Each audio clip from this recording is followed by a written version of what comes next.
مولانا فضل الرحمان صاحب.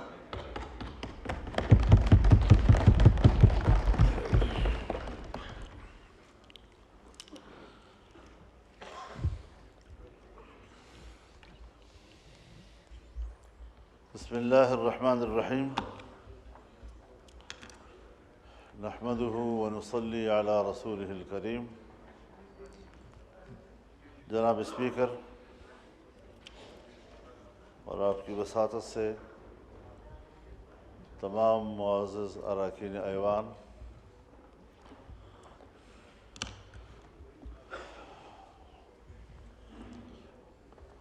ہر چند کے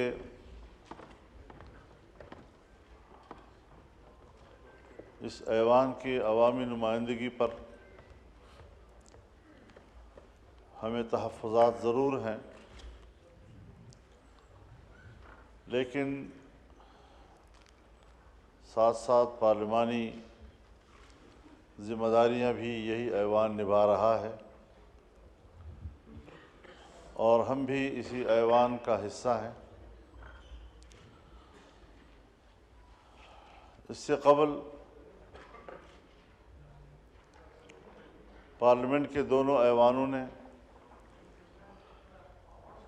26ویں آئینی ترمیم پاس کی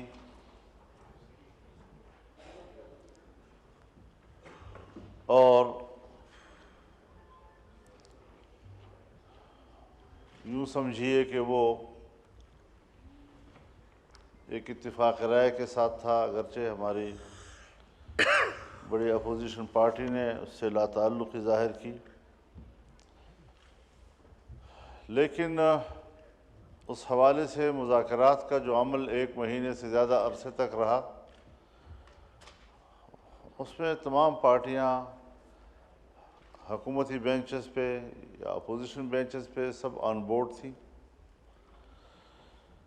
اور سیاست میں یہی ہوتا ہے کہ مذاکرات ہوتے ہیں، دونوں فریق ایک دوسرے کو سمجھاتے ہیں، دلائل سے سمجھاتے ہیں، اور بالآخر مسئلہ ایک حل پہ پہنچ جاتا ہے.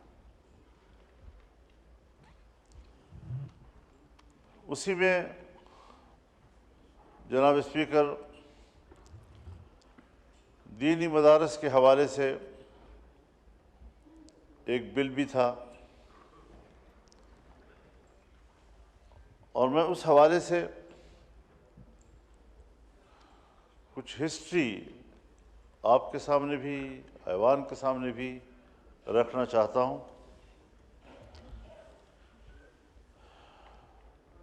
2004 میں حکومت اور دینی مدارس کے درمیان مذاکرات ہوئے.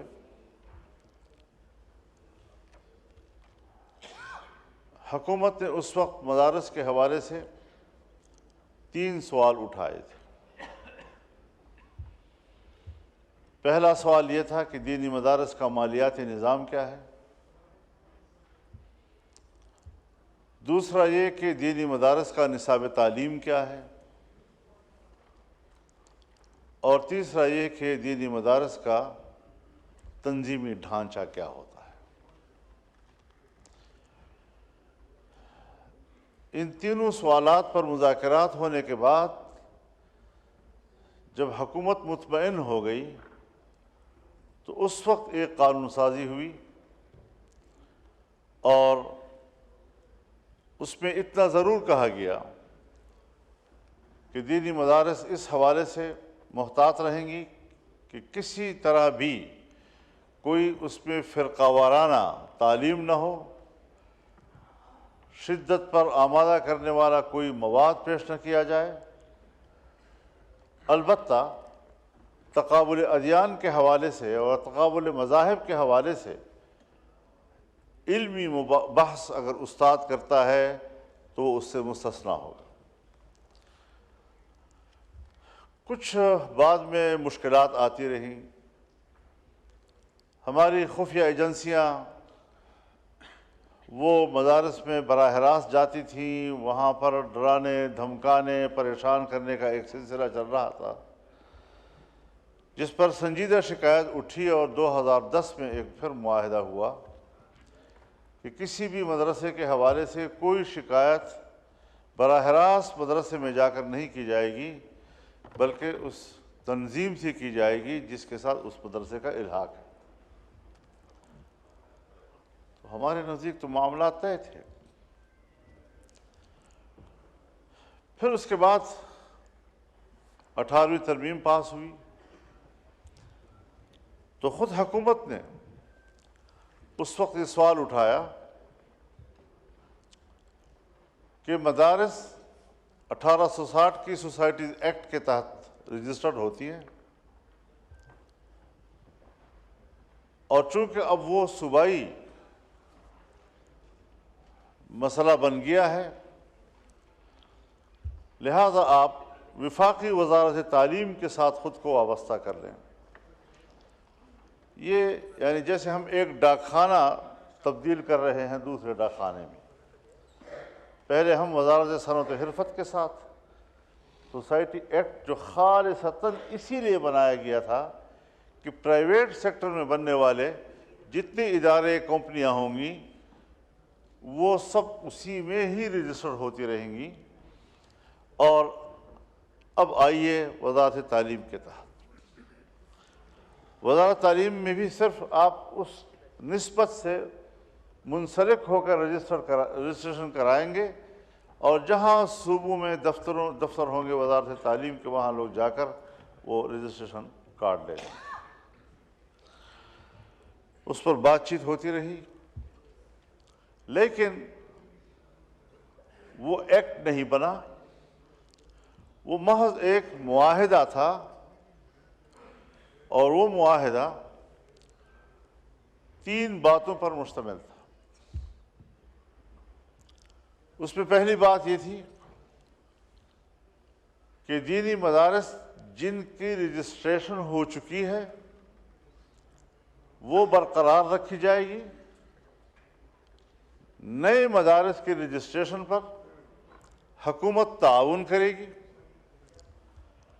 دوسری بات یہ کہ دینی مدارس کے بینک اکاؤنٹس کھول دیے جائیں گے، اور تیسری بات یہ کہ غیر ملکی طلباء جن پر پابندی ہے کہ وہ پاکستان میں تعلیم حاصل کریں، ان کو تعلیم حاصل کرنے کی اجازت ہوگی، اور 9 سال تک ان کو 9 سال کا ویزا دیا جائے گا۔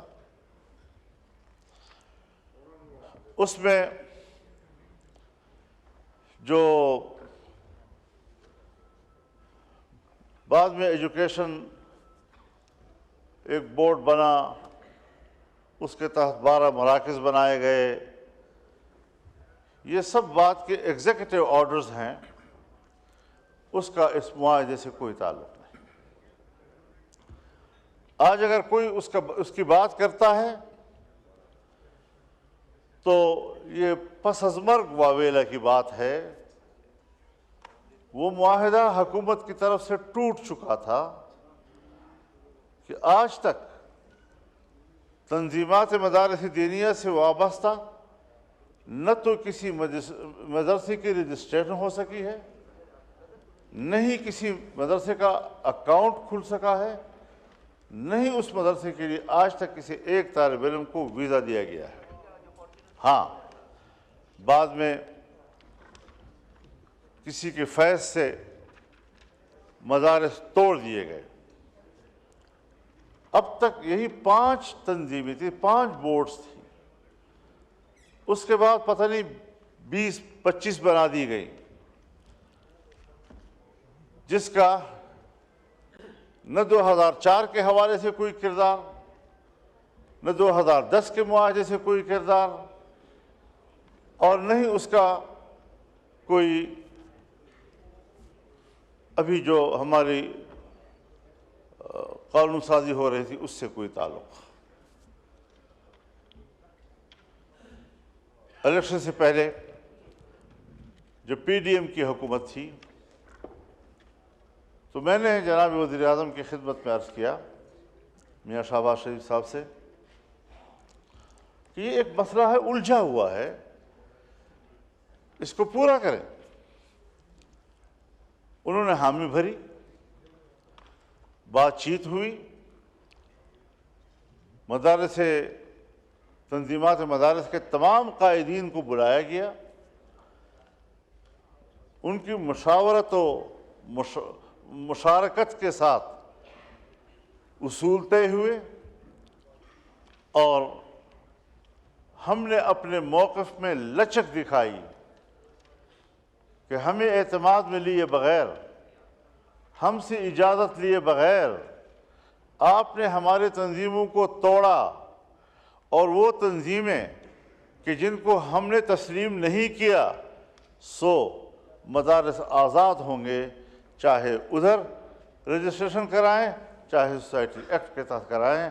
ہم نے لچک دکھائی اس میں، اور اس پر جناب وزیر قانون جناب تارڑ صاحب ان کی طرف سے ڈرافٹ بنا، اور جس طرح معاہدہ ہوا تھا اسی کے مطابق ایک ڈرافٹ آیا اور یہاں ایوان میں پیش ہوا۔ اس ایوان میں اس کی پہلی خواندگی ہوئی، اور جب دوسری خواندگی شقوار ہو رہی تھی تو پتہ نہیں کہاں سے کیا ہدایات آتی گئیں کہ دوران قانون سازی اس قانون سازی میں تبدیلیاں لائی گئیں، اور پھر ہم نے کہا کہ ہم اس قانون سازی کا حصہ نہیں بنیں گے۔ یہ اس معاہدے، اس کمٹمنٹ جو ہمارے باہمی اتفاق رائے سے ہوا تھا، اس کا ضد ہے۔ معاملہ کٹھائی میں پڑ گیا۔ اب اس ایوان کے اندر جس وقت 26ویں ترمیم پر بات ہو رہی تھی تو ہم نے اس میں کہا کہ بھئی وہ ایک چیز، ایک مرحوم بل، ایک معصوم بل اس سے پہلے جس پر اتفاق ہوا اور جس کا یہاں قتل کیا گیا، آئیے اس کو بھی لے آئے۔ جناب اسپیکر، ہم نے یہ نہیں کہا ہے کہ آپ ان مدارس کو اس بل سے نکال دیں، یہ بات میں واضح کر دوں، لیکن ڈرافٹ جو پاس ہوا ہے، بل جو پاس ہوا ہے یہاں سے، اس میں ان وزارت تعلیم کے تحت رجسٹرڈ مدارس کا کوئی تذکرہ نہیں ہے، اور یہ ڈرافٹ ہم نے نہیں بنایا، یہ حکومت کی طرف سے آیا۔ سو ہم نے اس کو بھی قبول کیا تھا، اس پر بھی چونکہ ہمارا کوئی اعتراض تو نہیں تھا، لیکن ہم نے قبول کیا اور پاس ہو گیا۔ جناب اسپیکر، بہتر ہوتا اگر آج اس وقت یہاں ایاز صادق صاحب موجود ہوتے تو ذرا میں ان کے روبرو عرض کرتا۔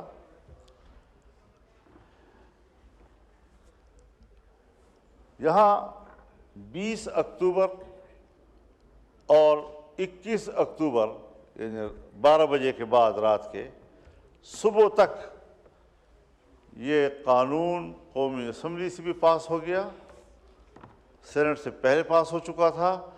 سینٹ میں جب پاس ہو رہا تھا تو تاریخ 20 اکتوبر کی تھی، اور جب قومی اسمبلی سے پاس ہو رہا تھا تو تاریخ 21 اکتوبر کی تھی۔ اور جو ہی وہ پاس ہوا، میرے پاس جکرانی صاحب تشریف لائے اور مجھے انہوں نے کہا کہ سائن سیریمنی پریزیڈنسی میں ہو رہی ہے، فوری طور پر ہم نے وہاں جانا ہے، ناشتہ بھی وہیں کریں گے اور پریزیڈنٹ صاحب ان پہ دستخط بھی کر دیں گے۔ میں نے ہاں کیا، لیکن آدھے گھنٹے کے بعد وہ پھر تشریف لائے اور کہا کہ یہ وہ فی الحال ملتوی ہو گیا۔ ٹھیک ہے،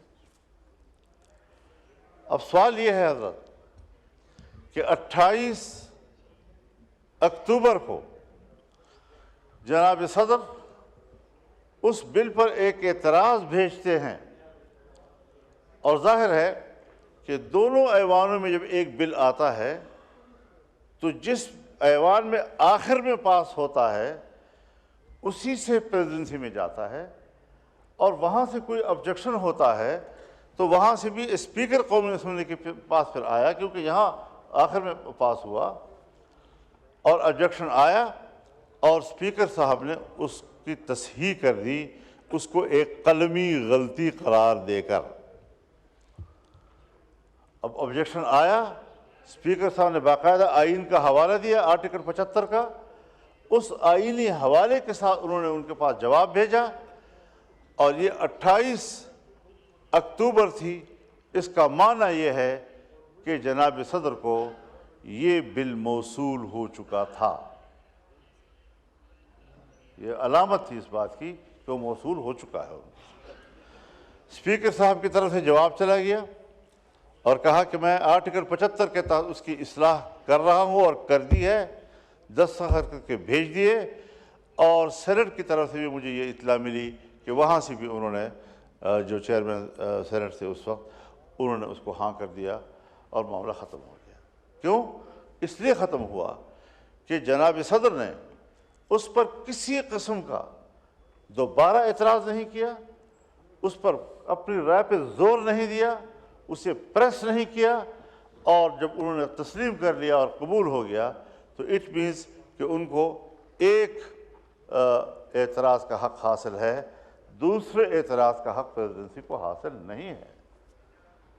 اور اگر پہلی مرتبہ پاس ہو جائے تو پہلی مرتبہ پاس ہو کر کتنی دنوں میں صدر دستخط کرے گا؟ بظاہر آئین اس حوالے سے خاموش ہے، بظاہر آئین اس حوالے سے خاموش ہے، لیکن چونکہ صدر جناب عارف علوی صاحب کے وقت میں ایک بل یہاں سے گیا، انہوں نے اس پر 10 دن کے اندر دستخط نہ کیے، تو یہاں پر ایکٹ پاس کیا گیا، اس کا نوٹیفیکیشن کر دیا گیا۔ سو اگر آئین کا پہلا حصہ وہ خاموش ہے اس حوالے سے، لیکن نظیر قائم ہو گئی، اور اس نظیر کے تحت آج ہم کہہ سکتے ہیں کہ صدر کا وہ اعتراض ویلڈ تھا اور اس کا جواب ہو چکا، اب اس کے پاس دوسرے اعتراض کا کوئی آئینی استحقاق حاصل نہیں ہے۔ لیکن انہوں نے بعد میں کوئی 13 نومبر کو، یعنی 20 اکتوبر کے بعد یا 21 اکتوبر کے بعد 13 نومبر، جس میں 10 دن گزر چکے، یہاں پر آئین صراحت کے ساتھ کہتا ہے کہ اگر 10 دن کے اندر وہ دستخط نہیں کرتے تو پھر وہ ایکٹ بن جائے۔ ہماری قطعی رائے یہ ہے، اور اس پر تمام تنظیمات مدارس نے کل اجلاس کیا، اور متفقہ موقف تمام معلومات اور میٹیریل کی بنیاد پر انہوں نے طے کیا کہ یہ ایکٹ بن چکا ہے۔ اور جناب اسپیکر سردار ایاز صادق صاحب، انہوں نے ایک ٹی وی انٹرویو میں یہ الفاظ استعمال کیے کہ ہماری کتابوں کے مطابق تو یہ ایکٹ بن چکا ہے۔ سوال یہ ہے کہ یہ باتیں کرنا کہ جی وہ بھی تو مدارس ہیں، وہ بھی تو مدارس ہیں، تو تھوڑی سی تبدیلی اگر کر لی جائے تو وہی گنجائش جو پہلے نکالی گئی تھی اب بھی نکال لی جائے، ہمیں اس پر کوئی اعتراض نہیں ہے۔ لیکن بحث اس پہ نہیں ہے، بحث اس پر ہے کہ ایکٹ بن چکا ہے اور اس کا گزٹ نوٹیفیکیشن کیوں نہیں ہو رہا ہے؟ یہ کیا نظیر قائم کی جا رہی ہے؟ اگر آج ہم نے اس پہ ترمیم پر گفتگو کی، اسے ایکٹ تسلیم نہ کرتے ہوئے اس پہ ترمیم شامل کر کے دوبارہ پارلیمنٹ کے سامنے پیش کی، یا جوائنٹ سیشن بلایا، یہ آئین کی بھی خلاف ورزی ہوگی، اور ایک ایسی غلط نظیر قائم کریں گے آپ کہ آنے والے وقتوں میں ہر پاکستانی کے لیے، ہر پارلیمنٹ کے لیے، ہر حکومت کے لیے ایک مشکل چلی آتی رہے گی، اور اس دستخط کی کوئی اہمیت نہیں ہوں گے۔ لہذا ہم ایوان کا استحقاق، آئین کا استحقاق، اس کی جنگ لڑ رہے ہیں، اور ایوان صدر سے ہماری یہ شکایت ہے کہ آپ کا وہ جو دوسرا اعتراض ہے وہ آئینی لحاظ سے بھی ٹھیک نہیں ہے، چاہے ہمارے نذیر تارڑ صاحب جو ہیں اس بارے میں بڑے مشتاق ہیں، کوئی نہ کوئی تعویل اب بنا کر پیش کر دیں گے، یہ تعویلیں نہیں چلیں گی۔ اب ہم بھی اسی مدرسے سے پڑھے ہوئے ہیں، میں نے بھی اسی مدرسے، اسی ہاؤس کے اندر 40 سال گزارے ہیں۔ آپ مجھ سے جونیئر ہیں، آپ قانون پڑھے ہوئے ہیں، لیکن آپ پڑھے ہوئے ہیں، میں قانون کا طالب علم ہوں۔ عدالت قانون کے مطابق فیصلے دیتی ہے، لیکن اس قانون کے مطابق جو یہاں سے ہم بنا کر بھیجتے ہیں۔ ہم قانون ساز ہیں، ہم آئین کو کھلواڑ نہیں بنانے دینا چاہتے۔ اب اس حوالے سے ہمارے اس مطالبے کو تسلیم کیا جائے، یہ متفقہ چیز ہے جناب اسپیکر۔ اگر آپ کی توجہ ہو، اسپیکر صاحب اگر آپ کی توجہ ہو، میں عرض کر دینا چاہتا ہوں کہ 26ویں ترمیم پر 1 مہینے سے زیادہ ڈیبیٹ ہوتی رہی، اور بالآخر ہم ایک اتفاق رائے پر پہنچے۔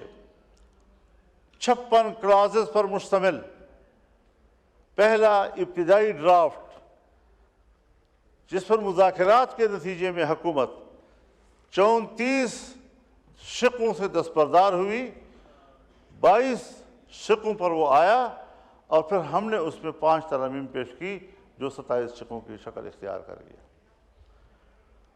یہ سب اس کے لیے میں خود کراچی بھی گیا ہوں، بلاول ہاؤس بھی گیا ہوں، 5 گھنٹے ہم نے وہاں مذاکرات کیے ہیں۔ یہی دینی مدارس کا بل وہاں ڈسکس ہوا ہے۔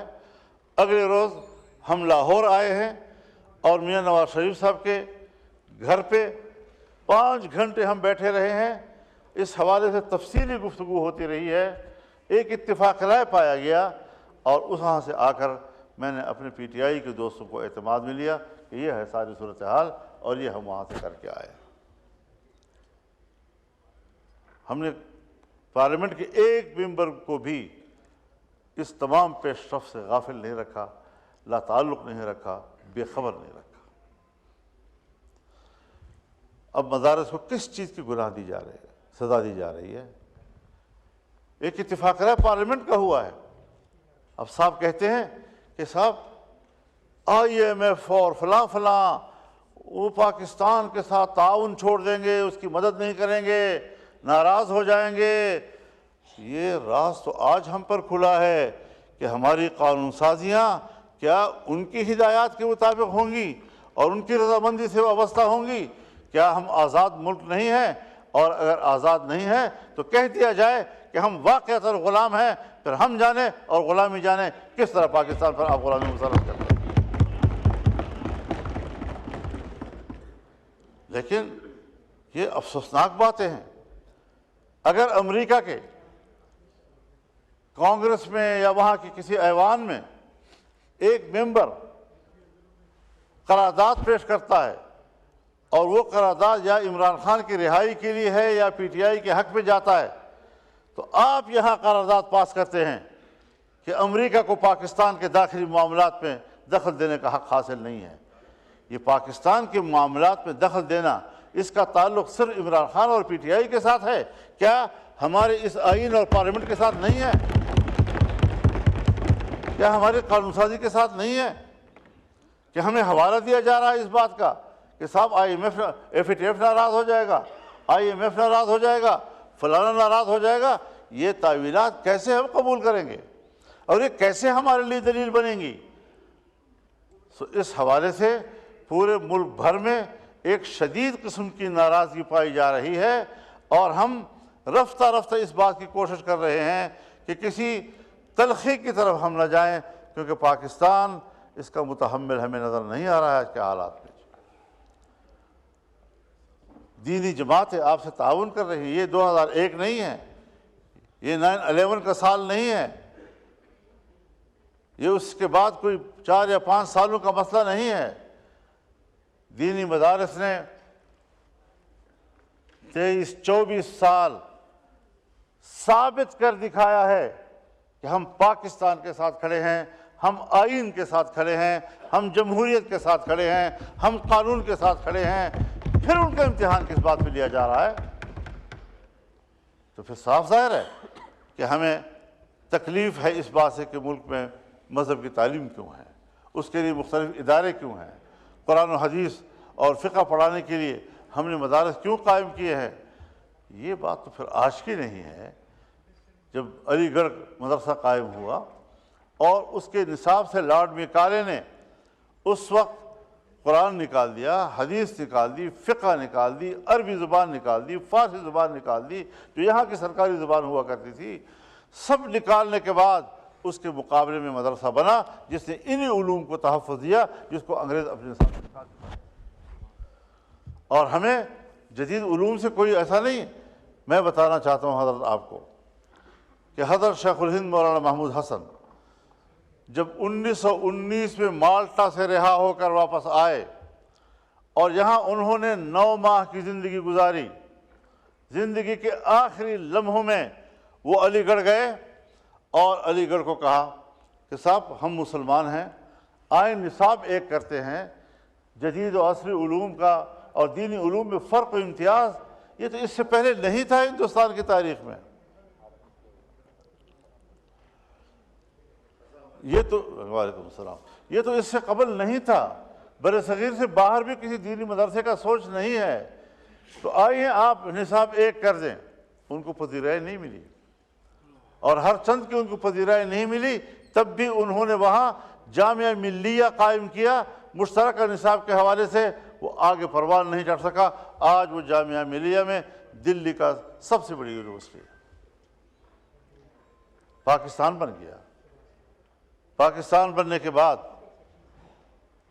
مولانا شبیر احمد عثمانی، قائد اعظم محمد علی جناح کے رفیق، پاکستان کا پہلا جھنڈا انہوں نے لہرایا، اور مفتی محمد شفیع عثمانی جو مولانا تقی عثمانی اور رفیع عثمانی صاحب کے والد بزرگوار تھے رحمۃ اللہ علیہ، وہ 51 تک اس بیوروکریسی کے ساتھ، اس حکومت کے ساتھ رابطے میں رہے کہ اب تو نہ ہندو ہے نہ انگریز ہے، آئیں ایک نئے ملک میں ہم ایک نیا نصاب تجویز کرتے ہیں تاکہ ہمارے بچے جو ہیں وہ تقسیم نہ ہوں۔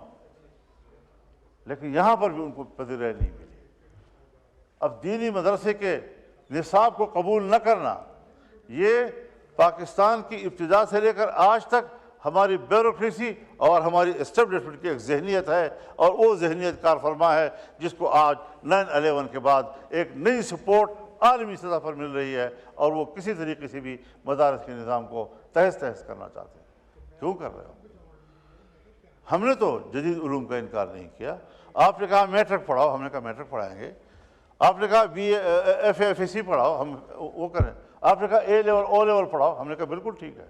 آپ نے کہا کہ یونیورسٹیوں میں جو مضامین پڑھائے جاتے ہیں کم از کم 3 مضامین کا آپ کے بچے امتحان دے دیں تو اس کے بعد ہم آپ کو BA اور MA کے گریجویشن کے سرٹیفکیٹ آپ کو مہیا کر دیں گے، ڈگریاں مہیا کر دیں گے۔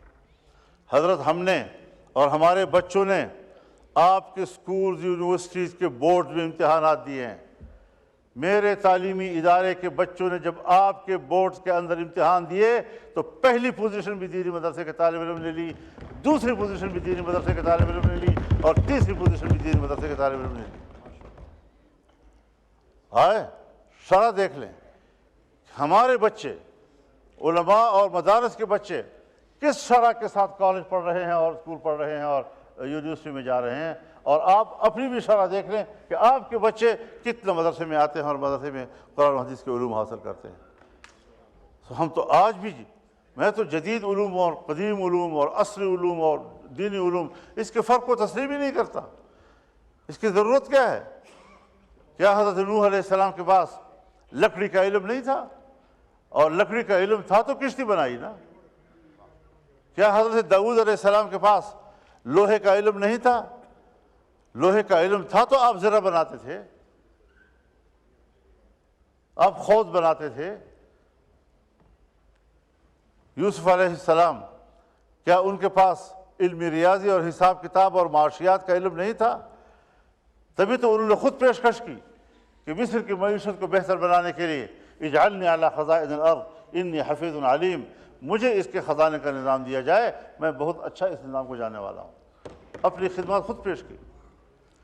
اب اگر انبیاء کرام انہوں نے یہ صنعتیں اور یہ حرفت وہ ہمیں سکھائی، قرآن نے اس کا تذکرہ کیا، تو یہ علوم بھی تو انبیاء کرام کے علوم ہیں، ہم کیسے اس کا انکار کریں گے؟ اگر میں اپنے بچے کے بارے میں سوچتا ہوں کہ اس کو انگریزی آنی چاہیے، اگر میں اپنے بچے کے بارے میں سوچتا ہوں کہ اسے سائنس آنی چاہیے، اگر میں اپنے بچے کے بارے میں سوچتا ہوں کہ اس کو معاشرتی علوم آنے چاہیے، اگر میں اپنے بچے کے بارے میں سوچتا ہوں کہ اسے جغرافیے کا علم ہونا چاہیے، تو کیا قوم کے بچوں کے لیے میں نہیں چاہوں گا کہ یہ علوم ان کے پاس ہوں؟ لیکن کیا اس تقسیم کے ہم ذمہ دار ہیں؟ آج آپ ہم پہ دباؤ ڈال رہے ہیں، اور میں بطور گواہ پیش کر سکتا ہوں، بہاولپور جامعہ ایک عظیم الشان جامعہ گزرا ہے، جس میں مولانا شمس الحق افغانی کے لیول کے علماء کرام درس و تدریس کیا کرتے تھے۔ کہاں ہے وہ جامعہ آج؟ آج وہ اسلامیہ کالج بن گیا ہے پشاور میں۔ جو اسلامیہ کالج ہے، جب اس کا قیام ہوا تھا تو اس کا نام دارالعلوم الاسلامیہ تھا۔ آج جا کر ذرا دیکھیں نا، کیا علوم اسلامیہ کا وہاں کوئی تصور ہے؟ صوبہ سندھ میں ہمارے پاس 2 ایسے مدارس تھے کہ جن میں حکومت کے مشورے سے اسکول کا نظام رائج کیا گیا۔ آج ایک مکمل اسکول ہے اور ایک مکمل کالج ہے، دینی علوم اس میں کچھ بھی نہیں ہے۔ اکاڑا میں ایک مدرسہ تھا جس میں اسکول کی تعلیم دی گئی، سرکار نے اس پر قبضہ کیا، آج وہ مکمل اسکول ہے، اس میں دینی علوم کا تحفظ نہیں ہے۔ تو جب ہمیں تجربہ ہے کہ جہاں جس مدرسے میں آپ آ گئے تو پھر وہ ایک وہ بدو کا خیمہ بن جاتا ہے، سر اندر کیا اور اس کے بعد پورا اونٹ اندر اور بدو باہر۔ اس طریقے سے آپ کے رویے ہیں دینی علوم کے ساتھ۔ کیسے ہم اعتماد کریں؟ ہم اپنے مدارس کے حریت و آزادی کو ہر قیمت پر برقرار رکھنا چاہتے ہیں، لیکن ملک میں قانون سے ماوراء زندگی نہیں گزارنا چاہتے۔ ہم ایک قانون کے تحت رجسٹر ہو کر رہنا چاہتے ہیں۔ رجسٹریشن اچھی چیز ہے۔ آپ کہتے ہیں کہ مدارس جو ہیں وہ مین اسٹریم میں آئے، تو رجسٹریشن ہی کے ذریعے سے آئیں گے نا۔ اور یہ کہنا کہ چونکہ تعلیمی ادارے ہیں لہذا تعلیم کے ساتھ ہونے چاہیے، تو کل کوئی ہیلتھ کی دنیا میں رفاہی کام کرے گا، ایک NGO بنائے گا، پھر اس کو وزارت صحت کے ساتھ وابستہ ہونا چاہیے۔ رجسٹریشن کا ایک ہی ادارہ ہے، بنا ہے انگریزوں کے زمانے سے آج تک ہمارے پاس موجود ہے، اور اسے کوئی مداخلت آج تک نہیں کی۔ لیکن اگر ہم ایک باقاعدہ ڈائریکٹریٹ جنرل فار مذہبی تعلیم، اس کا ایک ڈائریکٹریٹ بناتے ہیں، ایگزیکٹو آرڈر کے تحت بناتے ہیں، اس کا معنی یہ ہے کہ یہ رجسٹریشن وزارت تعلیم سے محض منسلک نہیں ہوگی، محض داخانہ نہیں ہوگا، بلکہ دینی مدارس کے اندر مداخلات کا راستہ بھی آپ نکال رہے ہیں۔ اب آپ اگر زور دیتے ہیں محض ایک ایگزیکٹو آرڈر پہ، اگر آپ زور دے رہے ہیں محض ایک معاہدے پہ جس کی خلاف ورزی خود حکومت آج تک کر چکی ہے، اور اس کے لیے آپ وہ جو مسلمہ دینی مدارس ہیں اور مسلمہ تسلیم شدہ دینی مدارس ہیں، مسلمہ بورڈز ہیں ان کے، آپ ان کے نظام کو خراب کر رہے ہیں، رجسٹریشن ان کی نہیں ہونے دے رہے، تو یہ تو نہیں ہو سکتا کہ آپ رجسٹریشن نہیں کریں گے تو مدرسہ ختم ہو جائے گا۔ میں ایوان میں کہنا چاہتا ہوں، آپ آج نہیں 100 سال تک بھی رجسٹریشن نہ کریں اور نہ کریں، خدا کی قسم دینی مدرسہ زندہ رہے گا، برقرار رہے گا انشاءاللہ۔ آپ بینک اکاؤنٹ نہ کھولیں ہمارے، انشاءاللہ پیسے آئیں گے، لیکن خدا کے لیے خلائی مدارس کے لیے ہمارے حقیقی مدارس کے نظام کو برباد نہ کیجیے۔ ہم نے ایوان سے اجازت لی ہے، ہم نے پارلیمنٹ سے اجازت لی ہے، اس کو ایکٹ بن چکا ہے، اس کے بعد نوٹیفیکیشن کیوں نہیں ہو رہا اس کا؟ تو اس پر ذرا میری معذورات کو اہمیت دی جائے، حالات خواہ بگاڑ کی طرف نہ لے جائیں۔ پہلے ہم نے اپنا جماعت کا موقف دیا تھا، اب تمام تر تنظیمات مدارس دینیہ نے رات کو میٹنگ کر کے ایک واضح موقف دے دیا ہے کہ یہ ایکٹ ہے اور ہم اس کو ایکٹ تسلیم کرتے ہیں اور نوٹیفیکیشن کا مطالبہ کر رہے ہیں۔ تو اس چیز کو مد نظر رکھ کر یہ جو کہا جاتا ہے جوائنٹ سیشن بلایا جائے گا اور امینڈڈ جو ہے وہاں سے، کوئی امینڈڈ ہم قبول نہیں کریں گے۔ روایات کو خراب مت کرو، آئین کو خراب مت کرو، آئین میں جو چیز طے ہے اس کے مطابق ہو جانے تو بعد میں دیکھیں گے نا۔ ہم کسی کی تعلیم کا تو انکار نہیں کر رہے، تعلیم جہاں سے بھی کوئی چاہے، وہ کر سکتا ہے، اس کو حق حاصل ہے۔ اسکول یونیورسٹی بھی ہیں، اور کتنے ادارے ہیں، کتنے رفاہی ادارے ہیں، غیر حکومتی ادارے ہیں، وہ آج بھی تو اسی سوسائٹی ایکٹ کا رجسٹر ہیں، لیکن صرف مدارس کو کیوں نشانہ بنایا گیا؟ مدارس میں تقسیم پیدا کیوں کی گئی؟ آپ چاہتے ہیں کہ علماء آپس میں لڑیں؟ ہم علماء نہیں لڑیں گے آپس میں، کوئی مسئلہ نہیں ہے۔ ہم نے پہلے بھی فراخ دلی دکھائی ہے، ہم آج بھی اس پہ اعتراض نہ کرتے اگر ایکٹ میں پہلے وہی چیز موجود ہوتی، لیکن چونکہ ایکٹ بن چکا ہے، لہذا ایکٹ بننے کے بعد ترمیم اس وقت تو نہیں ہو سکتی، بعد میں اگر کوئی تجویز آ گئی تو ہم بات کر سکتے ہیں، اس کے بعد بات ہوگی، لیکن ایکٹ ہے۔ پارلیمنٹ کی عزت کرو خدا کے لیے، کم از کم میرے تو تحفظات ہیں اس الیکشن پہ، کم از کم اس اپوزیشن کے، پی ٹی آئی کے تو اعتراضات ہیں۔ حکومت تو اپنے آپ کو صحیح حقیقی منتخب نمائندہ سمجھتی ہے اپنے آپ کو، اپنے دعوے کے مطابق تو آپ اپنا رویہ جو ہے ٹھیک کر لیں۔ تو اس حوالے سے چاہے پاکستان پیپلز پارٹی پارلیمنٹیرین ہو، چاہے پاکستان مسلم لیگ ہو، چاہے ایم کیو ایم ہو، چاہے باپ پارٹی ہو، جتنی بھی ان کے اتحادی اس وقت حکومت میں بیٹھے ہیں، سب کی کمٹمنٹ ہے، سب کا ووٹ ہے۔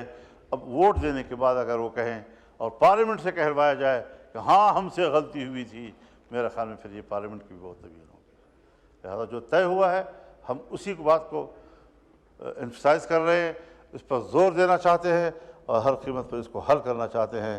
اگر اس سے آگے پیچھے معاملہ گیا تو یقیناً پھر ایوان نہیں، میدان میں فیصلے ہوں گے۔ اللہ تعالیٰ ایسی امتحانات سے۔ شکریہ مولانا صاحب۔